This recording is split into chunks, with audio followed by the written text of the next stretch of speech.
الحمد لله رب العالمين والصلاة والسلام على أشرف الأنبياء والمرسلين، أما بعد. وعن أبي موسى رضي الله عنه قال: قال رسول الله صلى الله عليه وسلم: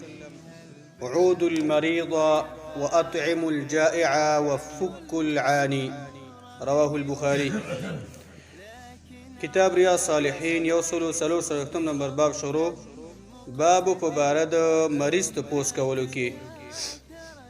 په دې باب کې سلورم نمبر حدیث دی. ابي موسى رضی الله عنه نه روایت دی دا وی چې رسول الله صلی الله علیه وسلم فرمایلی دي: عود المریض، اے مومنانو تاسو د مریض تپوس وکئ. د الله پیغمبر صلی الله علیه وسلم حکم کوي خپل امت ته: عود المریض. دا خبر ډیره زیاته مهمه ده. څوک چې بیمار شي د هغې تپوس تاسو وکئ، د مریض تپوس وکئ. واطعموا الجائع، او تاسو د وږي ته ډوډۍ ورکئ، خوراک ورکئ. هر څوک چې وږی وي او خېټه د خوراک نه تشه وي، ډوډۍ غواړي، هغې ته تاسو خوراک ورکئ، ډوډۍ ورکئ او د هغې خېټه تاسو مړه کئ. وفک العانی، بندي کلاو کوي. مومن دی، مسلمان دی، هغه د کافرو سره په جیل کې پروت دی، د هغې دپاره تاسو مال ولګوئ، ځان ولګوئ، وخت ولګوئ، کوششونه تاسو وکئ، بندي تاسو کلاو کوي. د کافرانو په جیلونو کې او دغه شان د بجیرونو کې مومنان مسلمانان تاسو مه پرېږدئ چې هغه بندیان پراته وي د الله د بندګۍ نه او د مومنانو مسلمانانو د معاشرې نه هغه وتلی وي، ژوند په تکلیف کې وي. وفک العانی، بندي تاسو کلاو کوي. یعنی دې حدیث کې نبی صلی الله علیه وسلم درې مهمې خبرې هغې د هغې یاداوري موږ تاسو ته په حکم سره وکړه چې مریض تپوس دا ډېر مهم دی، دا وکئ. وږه خېټه چې دي د مومنانو مسلمانانو دا تاسو مړې کړئ، د هغې دپاره منډې ووئ، د هغې دپاره کوشش وکئ او بندین تاسو دا جیرونو کې مه ساتئ، د هغې هغه تاسو کلاو کوئ. دا بل حدیث دی. وعن ثوبان رضی الله عنه عن النبي صلى الله عليه وسلم قال: ثوبان رضی الله عنه روایت ته، هغه روایت کې د نبی صلی الله علیه وسلم نه د الله پیغمبر فرمایلی دی: ان المسلم اذا عاد اخاه المسلم، یقینا یو مسلمان چې کله د خپل مسلمان رور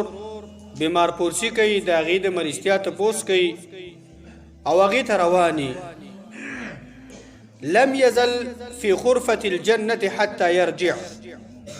دا مومن مسلمان چې دا د بل مسلمان تپوس کوي، دا همیشه د جنت په خرفه کې دی تر دې پورې چې دا واپس. دا د جنت په خرفه کې دی تر دې پورې چې دا واپس. قیل یا رسول الله، د الله پیغمبر ته چا ویل مجلس کې: ای د الله پیغمبره، وما خرفة الجنه، دا د جنت خرفه څه شی دی چې دا مسلمان چې دا د مریضانو تپوس کوي، دا د جنت په خرفه کې وي، د دې مطلب څه دی؟ قال، د الله پیغمبر ته ویل: جناها، دا مومن مسلمان چې د مومنانو مسلمانانو د مریضانو تپوسونه کوي، دا د جنت په میوو کې دی، دا د جنت په میوو کې روان دی او د جنت میوې راټولوي.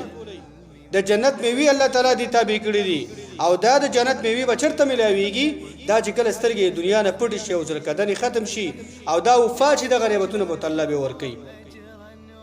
د هغه د جنت هغه میوو کې روان دی. معنی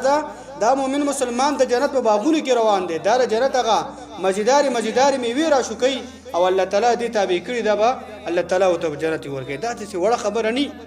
دا کوم قدمونه چې د مریض تپوس ته پاره اخیستل کېږي، کوم سوچ چې د مریض دپاره کېدلی شي، په دې جوماتونو کې د مریضانو دپاره دعاګانې کېږي. د مومنانو مسلمانانو کې همدردي پرته ده، د دغه مسلمان رور هغه درد ګڼلی، ځکه د هغې دپاره دعاګانې کوي. دا د مریض تپوس دا ډېر مهم دی، ځکه د الله پیغمبر فرمایي چې دا مومن مسلمان چې دا د کور نه وځي او نیت کله را پیدا شي او دا پاتې کې د مریض تپوس پسې روانېږي، دا د جنت هغه میوې راشوکوي او دا به الله تعالی ته ورکوي. الله دې موږ تاسو ته راکړي. شپږم نمبر حدیث د بدی باب کې ډېر ناشنا حدیث دی. وعن علي رضي الله عنه قال: سمعت رسول الله صلى الله عليه وسلم يقول علي رضي عنه روایت داوی چې رسول الله صلى الله عليه وسلم نه ما اوریدلی دي د الله پیغمبر فرمایي ما من مسلم يعود مسلما غدوة إلا صلى عليه 70,000 ملك حتى يمسي. نه د یو مسلمان چې هغه د یو بل مسلمان تپوس کوي د سحر په وخت کې الا صلى عليه 70,000 ملك حتى يمسي. نو دا مسلمان چې د بل مسلمان د سحر په وخت کې تپوس کوي نو مگر او یا زره ملائکه په دغه مسلمان چې دا د مریضانو تپوس کوي او سحر وخت کې وږي تر ماخامه پوري او یا زره ملائکه دغه مؤمن مسلمان د پاره دعاګانې غواړي هغه د پاره استغفار غواړي هغه د پاره دعاګانې او یا زره ملائکه تر د ماخامه پوري د لمر د پریوتلو پوري او یا زره ملائکه دا څنګه د مسلمان د پاره بخنه غواړي څوک چې مریض تپوس کوي سحر وخت کې څوک تپوس کوي د ماخامه پر او یا سره ملائکه الله تعالی مقرر کی او دغه مؤمن مسلمان د فار دعاګانی دغه د دنیا او د آخرت د نیکبختی دغه د سعادت هغه د ګناونو د معافی هغه د فار د کامیابی دعاګانی الله تعالی ته کوي وان عاده عشيه او ګچته مسلمان د بل مسلمان د تپوس دغه شان د ماخام کې کوي د لمر د پروتون وروسته کوي د مازیګری د ختمېدون وروسته کوي الا صلى عليه 70,000 ملك حتى يصبح. نو او یا مگر او یا زره ملائکه دغه مسلمان د پاره تر د سحر پورې دعاګانې کوي تر سحر پورې دا مسلمان به ودی دا مسلمان بچیس کی دا مسلمان ډوړی خوري دا مجلس کې ناشتي دا بر دنیا خبرو کې مصروفي دا به ودی په خواږه خوب باندې او ملائکه برګری سحر پورې وا دغه مسلمان د پاره چې د مریضانو ته پوس کوي او په وخت د ماخام کې وکی او یا زر ملائکه دغه د پاره دغه شانته دا به دعاګانې غواړي دغه د پاره بخنه غواړي د الله نه وکانه له خریف فی الجنه او وی به دغه د مریض ته پوس کول دغه مسلمان د پاره چې د مریضانو ته پوس کوي دا به دغه شانته د دې د پاره په جنت کې هغه میوه دغه شانته جمع کیږي او خزانه کیږي ته چاغله ورځي څومره وخت ستا پاغي باندې لګيږي څومره قدمونه دغه د پاره اخلي څومره وخت دغه سره تیرې دغه د پاره دعاګانې کې او هغه تسلی ورکې هغه د پاره دعا وکي او هغه ته دغه شانته دغه د هغه کې کوم وخت مصرفيږي حتی تر دې پوري چې بیت هغه کور ته یاغه د کار زیته چې ستا باغی باندې کوم وخت لګیدل چې واپس شوی نه دغه میوي د شوکیږي او ستاره پر دغه شانته هغه جمع کیږي الله به د آخرت کې درکې څومره خسته روایت ده او یا زره ملائکه دعاګانی د جنت میوي انده خبر الله تعالی ته ډیره خوږه ده د مسلمانانو همدردی د مسلمانانو په منځ کې اتفاق اتحاد محبت دا د الله خوږ د اخرنه حدیث دا ختميږي انس نه روایت دا وی كان غلام يهودي يخدم النبي صلى الله عليه وسلم فمرض ويد الله د پیغمبر صلى الله عليه وسلم یو غلام الکو يهودي او د الله د پیغمبر خدمت وکړو نو دالک مریض شو دا يهودي الک دا مریض شو فاتاه النبي صلى الله عليه وسلم يعود نبی صلى الله عليه وسلم هغه تراغه ته پوسه ورلکو د مریضته فقعد عند راسه نبی صلی الله علیه وسلم داغه سر تکیناستو فقال له هغه ته ویلا اسلم ایمان ناوړه مسلمان شه الله ته منقاد شه اسلام قبول کا فنظر الى ابيه وهو عنده نو دې ماشوم پلار یې سره خوا کې او پلار ته وکتلی او پلار یې سره خوا کې یعنی پلار سره مشوره کوله چې څه وکم اذا یا پلار څه وکم ما ته ستا اجازه ده څنګه چلو کوم فقال دی پلارو تویلا اطع ابو القاسم د دې ابو القاسم چې محمد رسول الله دی د دې خبره ومنه ټیک خبره کوي ځکه يهود دا معلومه و چې یاره دا د الله پیغمبر دا ټیک پیغمبر دی او سی پیغمبر دی فاسلم دی ماشوم اسلام قبول کی ایمان راوړو فخرج النبي صلى الله عليه وسلم وهو يقول الله پیغمبر د غزين وته او دای ویلا الحمد لله الذي انقذه من النار شکر دی الله لرا هغه ذات چې د ماشوم د ور نه بچ دا ماشوم د ور نه خلاص کو او دا ماشوم نور واتونو کې به څه شو دا وفات خو مسلمان دار دنیا نه لاړ روایت د بخاری دی هندي روایت کې و فائدہ دار چې کافر